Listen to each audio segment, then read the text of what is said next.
Hey everyone, it's Joe. So we're in 2021, and we know that 2020 was a crap year, essentially, and that there are loads of negative things going on, and we all know that. However, there were some highlights, and we wanted to share some of the positivity of 2020. Because it's nice to look back at a year and take some positives from it, even if it was a bit of a bad year. Understatement. Okay, so the first one is the wildlife came back. So we noticed that in the UK, and I think in other countries, that we were seeing more and more wildlife around. So, for example, when we went out and spent time at the waterfall, we saw some crayfish, some like native crayfish, which doesn't happen very often in the UK where we are, and that was amazing. So just seeing that and like watching the fish jump and like seeing other little bits of wildlife that hadn't really been around. So that was important for us to see, because we love wildlife. But it was really, I think it was an important lesson for us all to learn as well. So that kind of ties in with the next one, which is that we spent a lot more time in nature, because we were working from home for a bit when schools were teaching online and like colleges were teaching online, but that meant that the time that we could have been travelling to and from work, or would have been travelling to, oh my god, traffic, the time that we would normally spend travelling to and from work,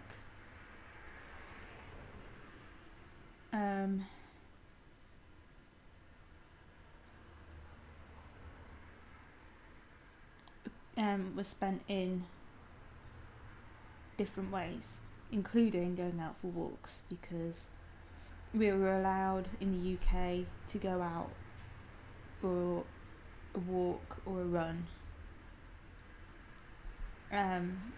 when we were in the strictest of lockdowns. So taking advantage of that was really important, and it meant I discovered bits of where I live that I didn't know existed, and found kind of new little havens that I can go to, and we as a system can all go to and enjoy when we want to take some time out, but don't necessarily want to stay in the flats, because that's not always the healthiest thing to do. The next thing was we all found out how resilient we are. Like all of us this year, as a world really, have gone through so much, and we're here, we've all made it through, and I think that shows that we are all so resilient and resourceful, and that we all can pull together when we need to. So although yes, it's been terrible and we want it to be over now,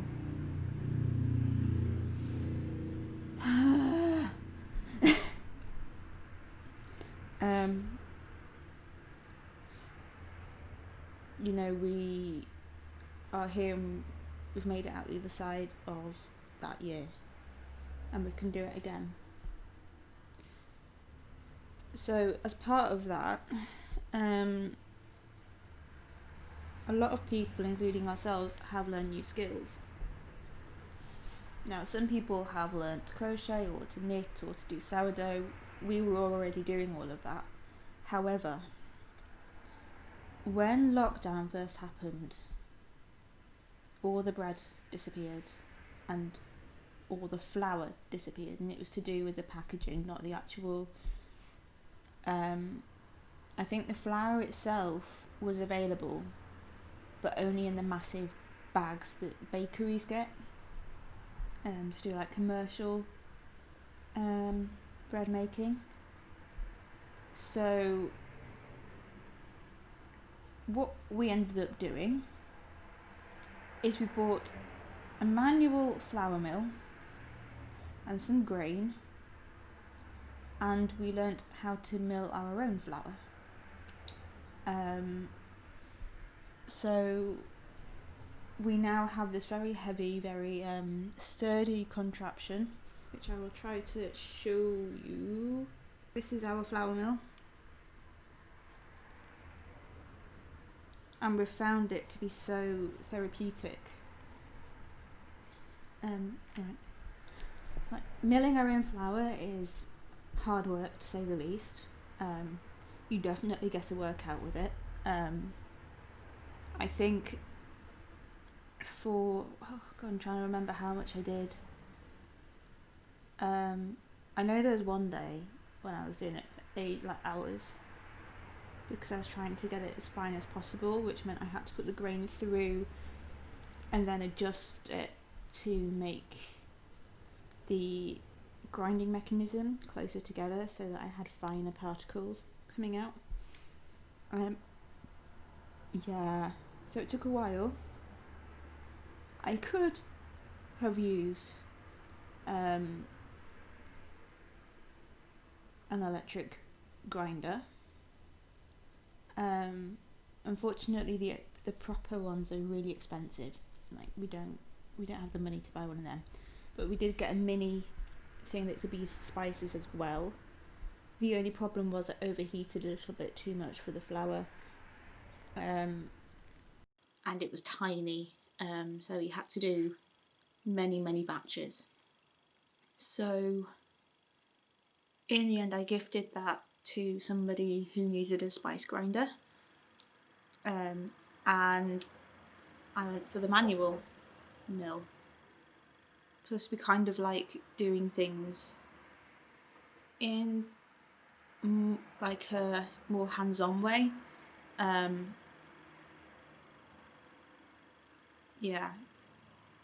We like to feel like we've worked for whatever we've made. Not all the time, but when we're doing stuff like that, it's nice to kind of have the final product, and then you make the dough with it, and then you bake it, and it's like, I've just done this from start to finish, other than grow the wheat. So we definitely learned a new skill there, which I have to say we're not using it that much now because we have flour back in the UK. However, I might experiment with mixing some hand-milled flour with some of the commercial stuff, just to get the texture right, because I never got it quite as fine as I would want it to be, other than sieving it. It's a lot of work, but it's fun. So in some ways, some of our relationships have been strengthened, just because there's been more importance of connecting with people more, especially those who live totally alone, because, it's difficult to be in isolation for a prolonged period of time without any contact with people.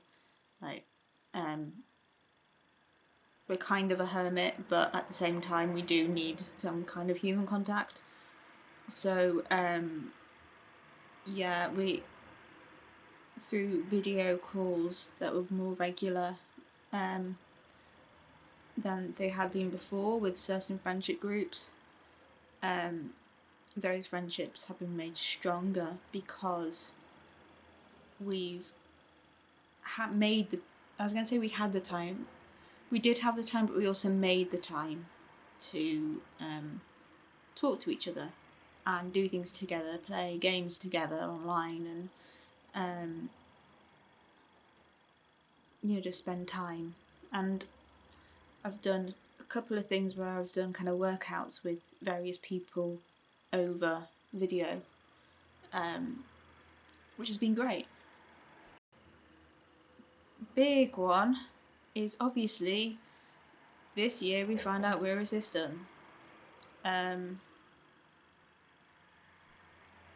So this totally destabilised us.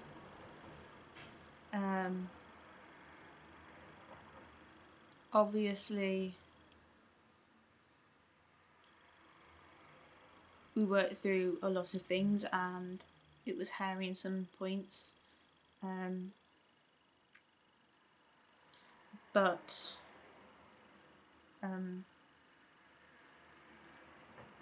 we've become more of a unit.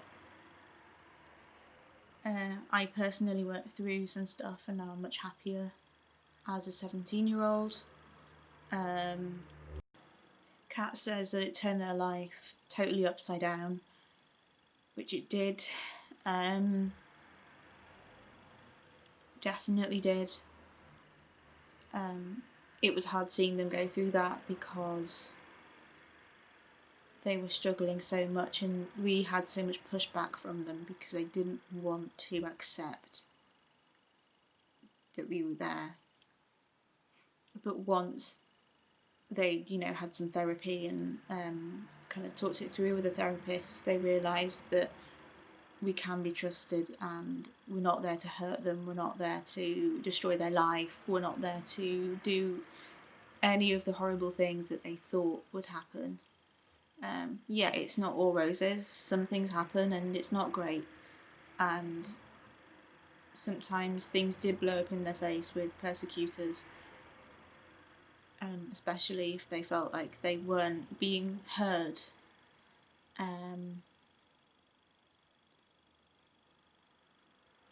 And there's been a lot of new learning and adjustment that's had to happen by all of us, really. Because obviously we went through the majority of the body's life, or our existence, depending on when we emerged. Basically, we had to be truthful and tell them what had gone on.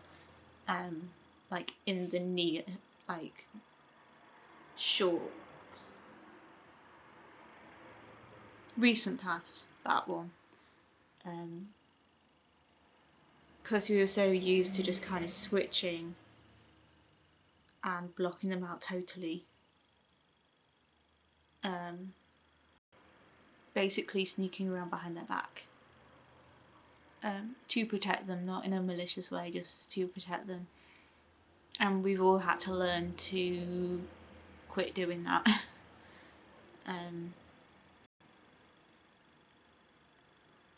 We're definitely not all there yet. Communication between myself and Kat is pretty good. Dan and Kat is pretty good, I think. Or at least Dan responds if Kat asks him something.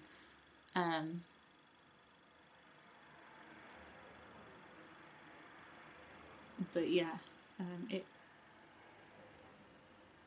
it was very rough and very tough for a long time, and it still is, really. But sometimes there are moments where we go, yeah, this is how we're meant to be. Kat said that suddenly everything made sense to them once they figured it out, because they remembered hearing us all the way through childhood, and they remembered almost like visiting the inner world as a child. Now they're an adult, they're blocked out of the inner world, but they were there for a while. And the fact that they don't remember a lot of things, and they would just kind of end up somewhere and be like, how did I get here? Or they would kind of look in the mirror and not feel right. So realising what was actually going on made so much sense to them. And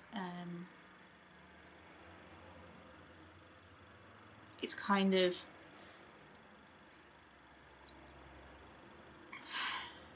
trying to put it in the right way.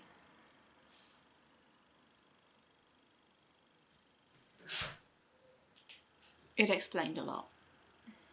And then finally, and alongside that,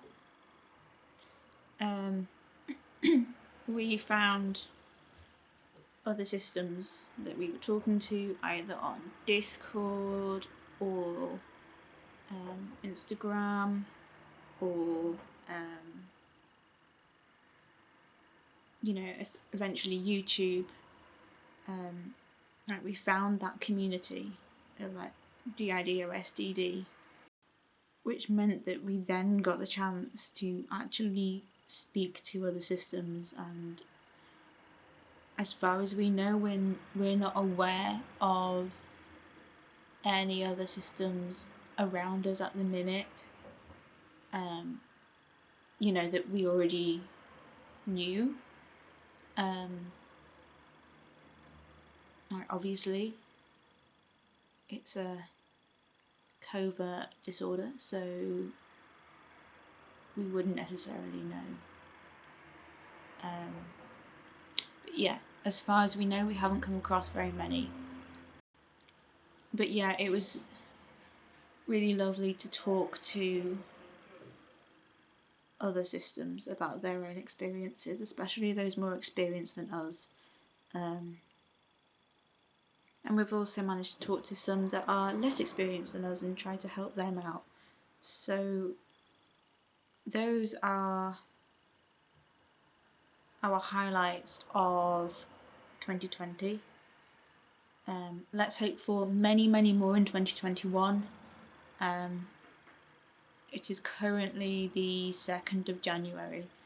I think this will go on the 3rd of January. So we're only 3 days in when you watch this.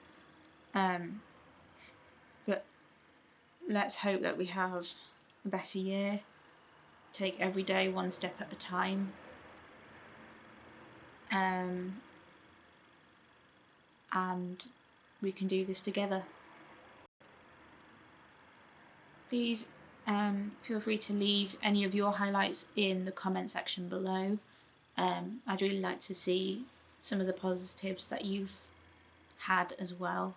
And I will see you in the next video. Bye.